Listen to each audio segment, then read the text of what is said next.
শরত ছাড়া কেউ চলে না,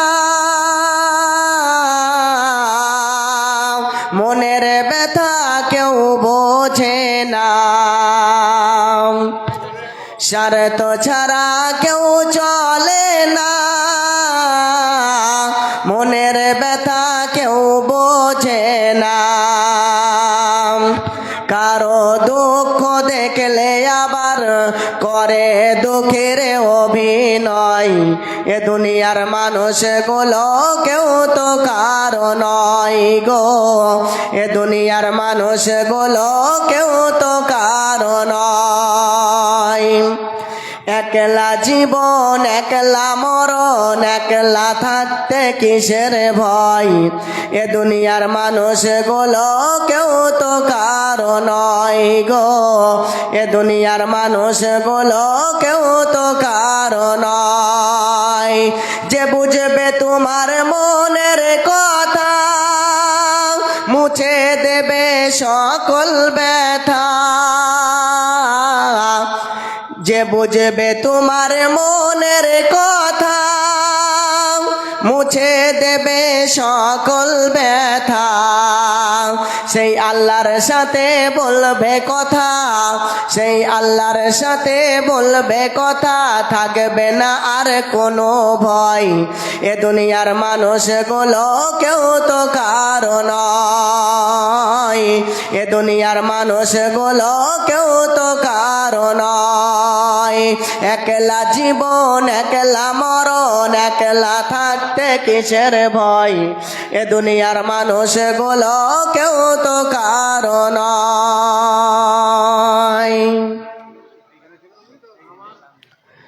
সমস্ত প্রশংসা গুণগান গুণকীর্তন সে মহান পাক রব্বুল ইজ্জতের জন্য, যে আল্লাহ তাবারাক ওয়া তাআলা হায়াতের মালিক, মওতের মালিক, যিনি রুজিদাতা, যিনি আহার দাতা। যে আল্লাহ তাবারাক ওয়া তাআলাকে দেওয়ার মতো কিছু নেই।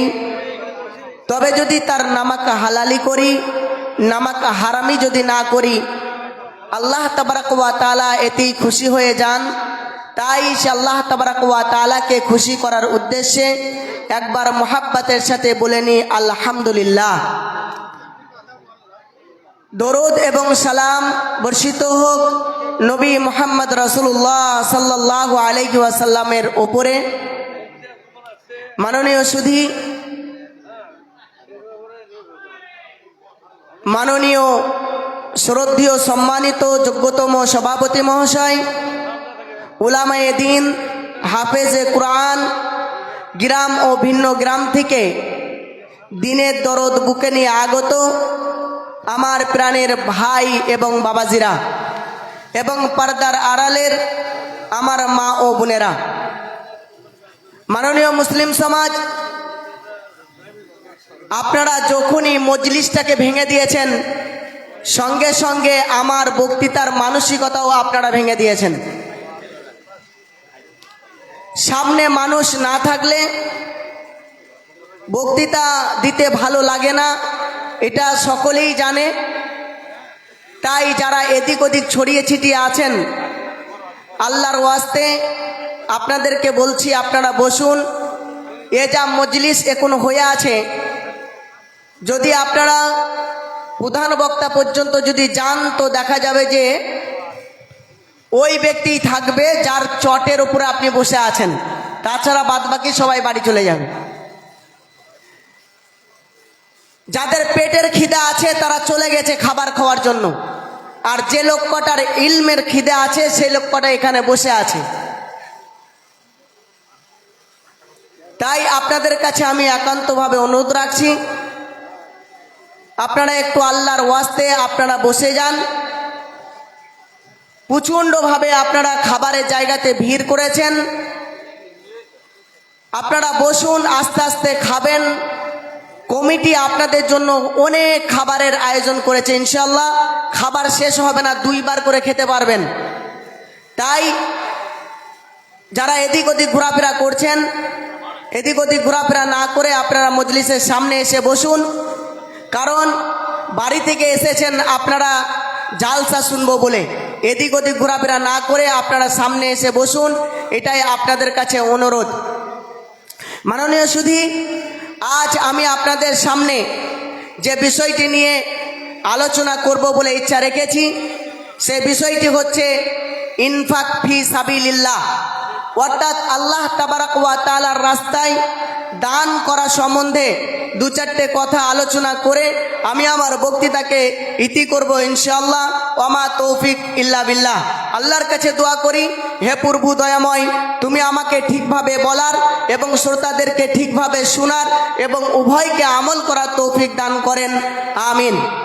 মাননীয় সুধী, দানের বিষয়টা চিরদিনই থেকে গেছে জান্নাত পাওয়ার একটি বড় মাধ্যম হিসাবে। পৃথিবীতে যতগুলো ইবাদত আছে, এই সমস্ত ইবাদতের চাইতে একটা ব্যতিক্রম ইবাদতের নাম হচ্ছে ইনফাক ফি সাবিলিল্লাহ। মাননীয় সুধী, যেসব ইবাদতের নিজস্ব ক্ষমতা আছে, নিজস্ব পাওয়ার আছে, এই ক্ষমতা ধর একটা ইবাদতের নাম হচ্ছে ইনফাক ফি সাবিলিল্লাহ। মাননীয় সুধী, এটা আমার কথা নয়, আমার নবী জনাবে মুহাম্মদ রাসূলুল্লাহ সাল্লাল্লাহু আলাইহি ওয়াসাল্লাম তিনি তার পবিত্র কোরআন মাজিদের মধ্যে তিনি বলেছেন, যদি কোনো ব্যক্তি সে যদি কি করে, আল্লাহর রাস্তায় দান করে, তো আল্লাহ তাবারাক ওয়া তাআলা তার বালা মুসিবতকে দূর করে দেন। মাননীয় সুধী, আপনার মাথা যন্ত্রণা করছে, আপনি সাদকা করুন, দান করুন। আপনার ক্যান্সার হয়েছে, আপনি দান করুন। আপনার অ্যাপেন্ডিক্স হয়েছে, আপনি দান করুন।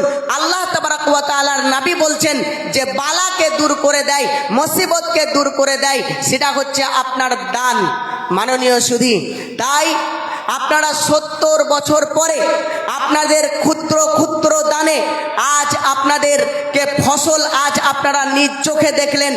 আজ 6খানা আপনারা হাফেজে কোরআন, যারা জীবিত কোরআন, এই জীবিত কোরআনকে আপনারা নিজ চোখে আজ দেখতে পেলেন। আজ আপনারা ফসল নিজ হাতে আপনারা পেলেন। মাননীয় সুধী, আল্লাহর নবী জনাবে মুহাম্মদ রাসূলুল্লাহ সাল্লাল্লাহু আলাইহি ওয়াসাল্লাম তিনি বলছেন, হযরত মুসা আশআরী রাদিয়াল্লাহু তাআলা আনহু তিনি বর্ণনা করছেন কি, আত-তুহুরু সাতরুল ঈমান, উজু হচ্ছে অর্ধেক ঈমান। আলহামদুলিল্লাহ তামলাউল মিজান, যদি কোনো ব্যক্তি আলহামদুলিল্লাহ পড়ে তাহলে তার আসমান এবং তার দাঁড়িপাল্লা নিকিতে আপনার পরিপূর্ণ হয়ে যাবে। এরপরে বলছেন সুবহানাল্লাহ আলহামদুলিল্লাহ মা বাইনা সামাই ওয়াল আরদ তামলাউ মা বাইনা সামাই ওয়াল আরদ, যদি কোনো ব্যক্তি সুবহানাল্লাহ বলে, আলহামদুলিল্লাহ বলে, তো আসমান এবং জমিনের ফাঁকা জায়গা আপনার নিকিতে পরিপূর্ণ হয়ে যায়। মাননীয় সুধী, এই কথা বলার পরেই আল্লাহর নবী তিনি বলছেন, ওয়াসসালাতু নূরুন ওয়াসসাবরু জিয়া ওয়াসাদকাতু বুরহান। ওয়াসসালাতু নূরুন, সালাত হচ্ছে আপনার আলো, ওয়াসসাবরু জিয়া ধৈর্য হচ্ছে আপনার আলো। এরপরেই তিনি বলছেন ওয়াসাদকাতু বুরহান, দান হচ্ছে আপনার দলিল। মাননীয় সুধী, আমরা যে কটা মানুষ এখানে বসে রয়েছি, আপনাকে যদি আমি জিজ্ঞাসা করি এই বাড়িটা কার, আপনি বলবেন আমার। আপনাকে বলবো প্রমাণ কি আছে, আপনি বলবেন এ দেখেন দলিল। আপনাকে যদি বলি এই বাড়িটা কার, আপনি বলবেন আমার। আপনাকে যদি বলি প্রমাণ কি আছে, আপনি বলবেন এ দেখেন দলিল। আপনাকে যদি আমি জিজ্ঞাসা করি এই যে গাড়িটা কার, এই যে জমিটা কার, আপনি বলবেন আমার। আপনাকে আমি জিজ্ঞাসা করব প্রমাণ কি আছে, আপনি বলবেন এই দেখেন দলিল। তো আল্লাহ তাবারাক ওয়া তাআলা আপনার জন্য বিশাল জান্নাতকে সাজিয়ে রেখেছেন, তো আপনি যে জান্নাতে যাবেন তার দলিল নিয়ে আপনি যাবেন না? তার দলিল আমাদেরকে নিয়ে যেতে হবে না? আল্লাহর নবী বলছেন ওয়াসাদকাতু বুরহান, দান হচ্ছে আপনার দলিল।